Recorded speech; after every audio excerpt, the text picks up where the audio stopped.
D'un point de vue humain, les croyants de l'Ancien Testament regardaient en avant vers la croix, alors que ceux du Nouveau Testament regardent en arrière.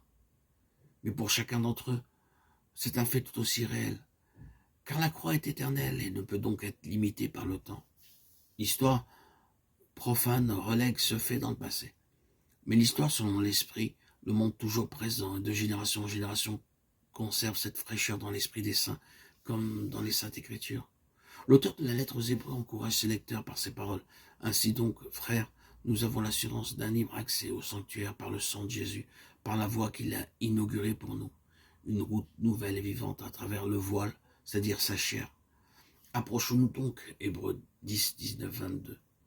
Quand le Seigneur Jésus a expié sur la croix, le voile du temple s'est déchiré depuis le haut jusqu'en bas, montrant ainsi que l'accès au Saint des Saints était désormais ouvert pour tous ceux qui iraient à Dieu par lui.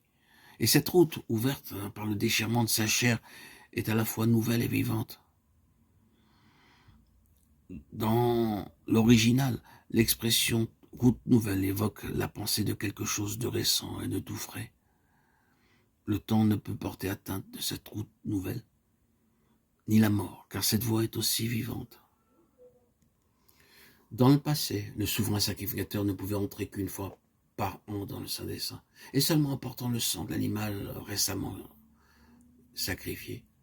Nous avons, vous et moi, bien-aimés, un accès permanent vers Dieu sur la base du sang de l'agneau. Car ce sacrifice est toujours nouveau et vivant à ses yeux. Il ne voit en lui aucun manque de fraîcheur, aucune trace de mort.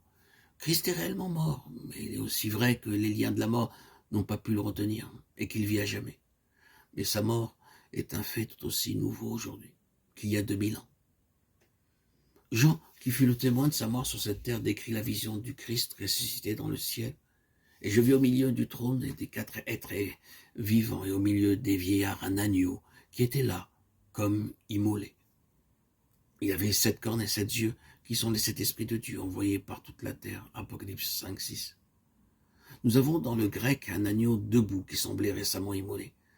À cause de la puissance de sa vie de résurrection, sa mort est tout aussi récente aujourd'hui que lorsqu'il expira sur le calvaire.